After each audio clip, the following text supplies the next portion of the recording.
Depuis 2022, l'armée burkinabé connaît une transformation importante. En l'espace de 4 ans, les effectifs ont augmenté, de nouvelles unités ont été créées, des équipements ont été acquis et la technologie a pris une place nouvelle dans le dispositif de défense. Mais qu'est-ce qui a réellement changé? Dans cette vidéo, nous allons examiner les principaux axes de cette évolution: le renforcement des effectifs, la multiplication des unités d'intervention, l'arrivée de nouveaux matériels, le tournant des drones, le rôle des volontaires pour la défense de la patrie et enfin la recherche d'une plus grande autonomie. Nous resterons concentrés sur la période 2022-2026, sans revenir sur l'historique plus ancien de l'armée burkinabé. Le premier levier de cette transformation est le recrutement massif. Dans un conflit prolongé, le nombre de soldats disponibles devient un facteur stratégique. Plus d'hommes signifie une meilleure capacité à tenir le terrain, à mener des opérations simultanées et à relever les unités engagées.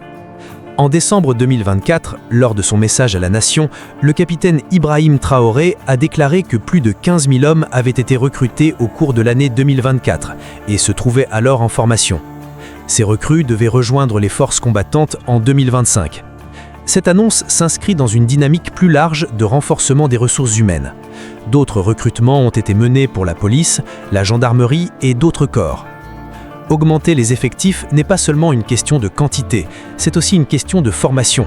Les autorités ont insisté sur la nécessité d'une formation intensive, parfois en collaboration avec des partenaires étrangers, afin de disposer de soldats opérationnels le plus rapidement possible. Ce renforcement des hommes prépare directement le deuxième grand changement, la création de nouvelles unités capables d'intervenir rapidement. Deuxième changement, la multiplication des unités d'intervention.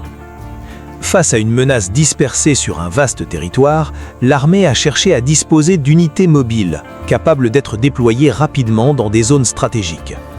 C'est ainsi qu'ont été développés les bataillons d'intervention rapide, plus connus sous le nom de BIR. Ces bataillons ont pour mission principale d'intervenir le plus vite possible et le plus en avant possible, en privilégiant la mobilité et la puissance de feu. Ils ne sont pas conçus pour tenir un front fixe, mais pour se projeter rapidement là où la menace apparaît. Les premiers BIR ont été créés dès la fin de 2022. Leur nombre a ensuite augmenté de façon significative.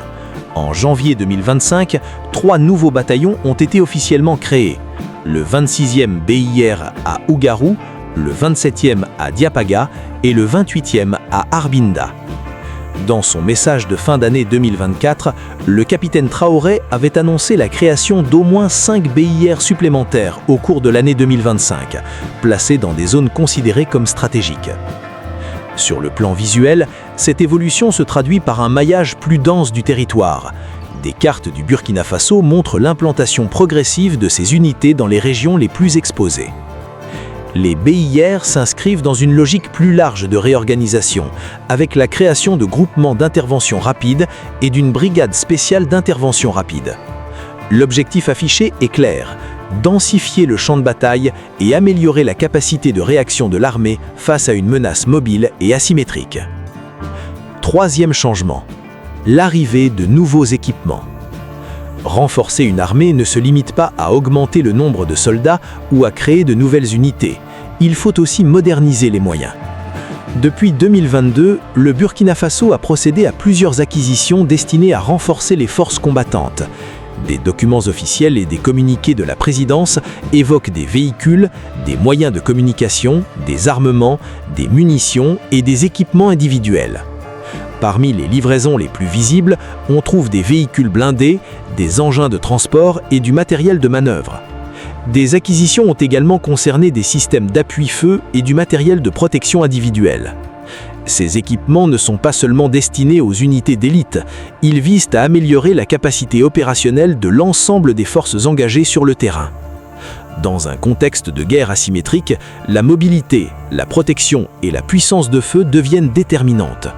Un soldat mieux équipé, capable de se déplacer plus rapidement et de disposer d'une meilleure capacité de communication, est un soldat plus efficace. Les autorités ont régulièrement présenté ces acquisitions comme une réponse concrète aux besoins exprimés par les forces sur le terrain. Cette modernisation matérielle prépare le tournant le plus spectaculaire de la période, l'arrivée des drones de combat. Le tournant technologique, les drones.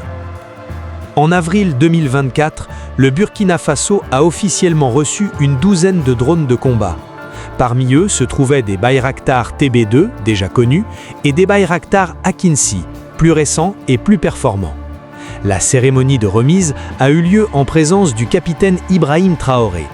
Ces appareils ont été présentés comme un outil permettant d'intervenir de manière plus rapide et de disposer d'une surveillance permanente. Les drones jouent plusieurs rôles. Ils permettent d'abord de collecter du renseignement, observation aérienne, identification de position, suivi de mouvements. Ils offrent ensuite une capacité d'appui aux opérations, avec la possibilité de frapper des cibles à distance. Dans un conflit où les groupes armés se déplacent souvent de façon dispersée et où le terrain est vaste, la capacité de voir et de frapper à distance change la nature des opérations. Les images diffusées par la présidence montrent les drones sur une base, les centres de contrôle et, dans certains cas, des séquences de vol. Ce tournant technologique ne signifie pas que les drones remplacent les soldats. Ils s'ajoutent aux moyens existants, mais ils offrent une dimension nouvelle, à la fois pour la surveillance et pour l'appui-feu. L'acquisition de ces appareils s'inscrit dans une logique de diversification des partenaires et de recherche d'équipements adaptés aux besoins du moment. Le renforcement des VDP. Parallèlement au renforcement de l'armée régulière, les autorités ont continué à s'appuyer sur les volontaires pour la défense de la patrie, les VDP. Créés avant 2022, les VDP sont des civils formés et équipés pour participer à la défense du territoire aux côtés des forces de défense et de sécurité. Leur rôle est multiple: surveillance locale, appui aux opérations, connaissance du terrain. Sous le capitaine Traoré, le recrutement des VDP a été relancé de façon massive. Des milliers de volontaires ont été formés et déployés. En 2024, la présidence a régulièrement souligné leur engagement aux côtés des forces régulières. Cette stratégie repose sur une idée simple: l'armée régulière, même renforcée, ne peut pas être partout. Les VDP permettent d'étendre la présence sécuritaire, en particulier dans les zones rurales et les villages. Le dispositif a cependant ses limites et ses critiques.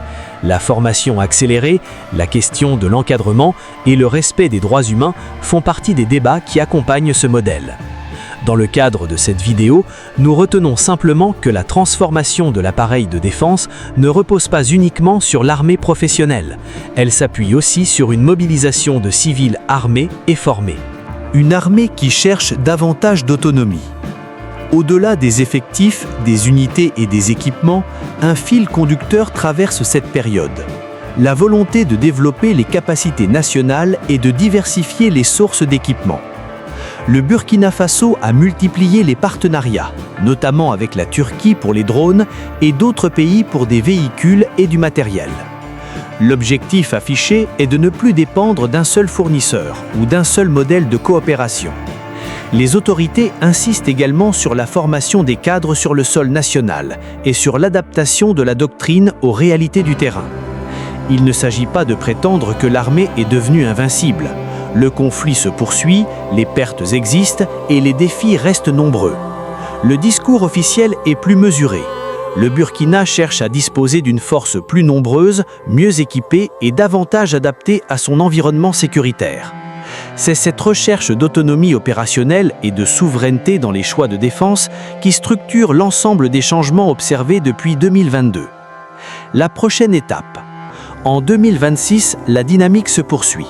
Les autorités ont évoqué le recrutement et la formation d'une importante force de réservistes.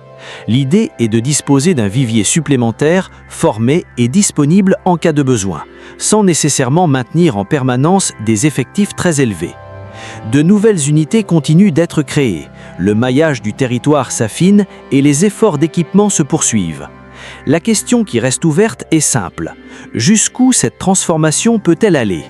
Les effectifs ont augmenté, les unités d'intervention se sont multipliées, les équipements se sont modernisés, les drones ont fait leur entrée et les VDP restent un pilier de la stratégie.